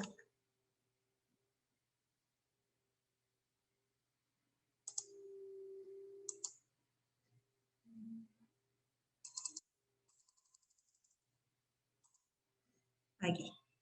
El manejo, como les decía, es el manejo del tumor que lo causa. La retención de líquido es algo que sí pueden hacer ustedes. Y las soluciones salinas hipertónicas, pero lento, por el tema de evitar la mielinolisis continua. Así que, en el fondo, pueden usar suero con suero fisiológico y agregar sodio, pero lentamente. Así que bueno, probablemente hay algunas urgencias que puedan quedar afuera, pero estas son lejos las que pueden ver con más frecuencia y las más graves, que son las que más preocupan y que son por lo tanto las que más tienen que poner ojo.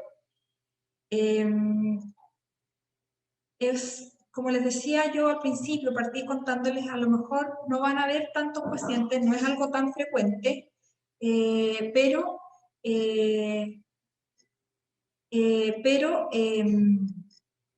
son casos graves, son casos medio dramáticos. Entonces, el tema de ponerle ojo, no tanto en que les vaya a tocar tanto, pero cuando les toque puede ser medio dramático. La mayoría de los pacientes que tienen esta emergencia ya tienen un cáncer conocido, así que eso los va a ayudar más o menos a orientarse y sospechar que lo que está ocurriendo es una de estas cosas. Es importante la sospecha, el nivel de sospecha, el diagnóstico precoz, y las recomendaciones viejas clínicas es, si uno no lo piensa en el posible diagnóstico, no lo va a sospechar y no lo va a diagnosticar. Si ya lo sospechaste, si estamos ante la sospecha de una emergencia oncológica, hay que ponerle ojo y hay que hacerlo rápido, porque la mayoría de las que hablamos requerían rapidez en el manejo. Y obviamente tiene que ser el manejo lo más rápido posible. Probablemente estos van a ser pacientes que van a requerir, en el caso de ustedes, si están en algún lugar donde no cuentan con oncología, van a requerir a lo mejor algún traslado. Pero va a ser bien importante el manejo inicial que ustedes hagan, eso va a ser fundamental para el desarrollo y la evolución posterior del paciente. Así que, eso. Preguntas. Muchas gracias, doctora Melgoza, en una muy completa presentación con un tema muy importante. Aprovecho de recordarles a los asistentes que pueden escribir sus preguntas en el chat, las vamos a leer a continuación. Y también que en los próximos minutos en el chat va a llegar el link para que puedan hacer la evaluación docente de esta jornada para poder ver qué cosas les pareció que pudiéramos incorporar para una siguiente versión, qué cosas les gustaron, qué cosas podríamos agregar en siguientes versiones. Así que creo que tenemos una pregunta en el chat que se refiere a el uso de corticoides. Pregunta, y creo que viene en relación a la primera emergencia cuando estábamos hablando de compresión medular, me parece que apareció esta pregunta aproximadamente. Eh, el uso de corticoides, dosis y durante cuánto tiempo estaría recomendado en ese escenario, doctora. ¿En cuál? ¿En qué escenario? Perdón, Compresión, entiendo que ¿compresión compresión medular? medular, sí. La compresión medular, en realidad, el tiempo, mientras puedan hacer algo más definitivo. O sea, empiecen inmediatamente, idealmente usar dexametasona, porque tiene mayor potencia, y usar en una dosis alta que pueden ser 4 miligramos 3 veces al día, por ejemplo, endovenoso idealmente. Incluso más. Hay casos más severos en que podemos usar más que eso, pero como va a partir, pueden usarlo en 4 miligramos cada 8 horas. Y el tiempo es mientras se haga, porque eso es mientras tanto. Lo mismo con la hipertensión endocraniana. Eh, Así que mientras no parta algún tratamiento, no pueden sacarlo. Y la verdad es que incluso después de que ya nos partía un tratamiento, por ejemplo, en el caso de la radioterapia, mantenemos los corticoides por más tiempo porque el efecto no es inmediato y además se produce una inflamación producto de la radioterapia que hace que tengamos que mantener los corticoides por tiempos largos. Así que la verdad es que los corticoides se mantienen por tiempos bien, bien largos. De acuerdo. Eh, yo quisiera aprovechar de preguntar con respecto a el caso este del paciente que usted mencionaba con lisis tumoral. En el fondo, eh, ¿qué, ¿cuál sería, para repasar simplemente, las primeras medidas que debiera tomar un médico en el servicio de urgencia frente a un caso como el que usted mencionó? Usted lo mencionó, pero creo que es bueno repasar ese escenario en el manejo inicial. Piensen en una cosa, un paciente que el caso es un paciente que está recién con quimio, lleva pocos días después de la quimio, probablemente todavía no alcanza a hacer la neutropenia, no alcanza a hacer a lo mejor la sepsis, no alcanza a hacer otras complicaciones.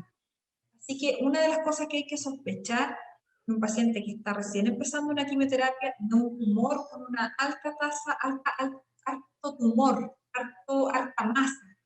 En el caso de las leucemias no vemos la masa, pero vemos la carga tumoral por la presencia de los blastos.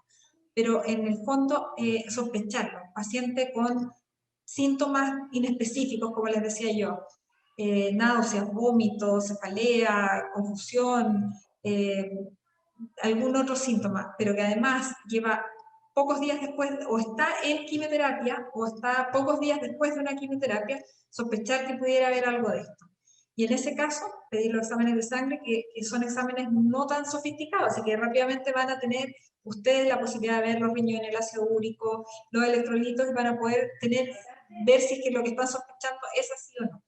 Y en eso lo más importante que ustedes pueden hacer es empezar la hidratación. Primero que nada, y después ir controlando lo que les aparezca. Ejemplo, o sea, hidratación, lo más probable para que se cumpla esto de la lisis tumoral es que va a tener un ácido úrico alto, así que hidratación profusa, mucha hidratación y alopurinol. Eso como para empezar. Después ver si tiene hipercalemia, manejar la hipercalemia. Manejar la hipercalemia con lo que tengan en el fondo a disposición, o sea, furosemida, la misma hidratación que ya les decía que van a empezar a usar desde el principio, nebulizaciones, y si tienen la posibilidad de monitorear de cerca al paciente y darle suero glucosado además y darle insulina, mejor todavía. Manejo de la hipocalcemia, gluconato de calcio. O sea, en el fondo van a tener que ir manejando cada una de las alteraciones electrolíticas que les va a aparecer. A veces no se da el síndrome completo con todas las con todo en el fondo. Puede que la hipocalcemia no sea tan severa y sea más severa la hiperuricemia, o que la hipercalemia sea más severa que la hiperuricemia. En el fondo van a tener que ir viendo eso, pero la idea es hidratación, alopurinol, corrección de lo que les aparezca, que lo más probable es que va a ser la hipercalcemia y la hipocalcemia, la hipercalemia y la hipocalcemia. Muchas gracias. Em, una, una última pregunta, no está directamente relacionado a la urgencia oncológica, pero dado el momento de la pandemia, creo que puede ser relevante. Algunas consideraciones especiales en el servicio de urgencia, por ejemplo, de un paciente con cáncer y sospecha de COVID en su manejo o o estudio en ese momento? ¿Hay alguna cosa especial que debiera manejar el médico no especialista? O sea, si tenemos sospecha de COVID, como cualquier persona hay que ponerle ojo, obviamente, pero en este caso más todavía, porque incluso sabemos, hay estudios que ya han mostrado que los pacientes con riesgo de, o sea, con algún cáncer, van a tener más riesgo de complicaciones por COVID. Entonces, son pacientes que en general es mejor dejarlos hospitalizarlos en lo posible los primeros días, porque a menos que estén demasiado colapsados y el paciente no tenga ningún signo de complicación. Pero aún así, una vigilancia muy de cerca, porque son pacientes que se sabe que tienen más riesgo de complicación. Entonces, si no tienen la posibilidad de hospitalizarlo para observación, control encima, encima, porque estos pacientes en pocas horas se pueden descompensar, son pacientes más frágiles. Perfecto, muchas gracias. Sí, creo que ese es siempre un tema de preocupación hoy en día. En este momento no tenemos más preguntas, así que les recuerdo que pueden llenar la encuesta en el chat con sus observaciones y sus recomendaciones, y que hemos terminado hoy día un largo curso que comenzó en septiembre. Afortunadamente tuvimos mucha participación de las distintas sociedades y muchos colegas han participado en forma en directo o en forma diferida revisando las distintas clases. El próximo lunes va a estar la prueba a partir de las 15 horas y por 24 horas abierta para que puedan ingresar y llenarlas los que quieran certificarse con este curso ministerial. Eh, Así que creo que aparece alguna pregunta. No, felicitaciones. El link para la evaluación la vamos a hacer llegar a través de Hospital Digital y también al correo de todos los que están inscritos a su correo con el cual se inscribieron. Así que va a llegar el link. Con eso entonces nos despedimos hoy día. Descansen y revisen las clases que no han podido ver en forma diferida porque de ahí van a venir las preguntas.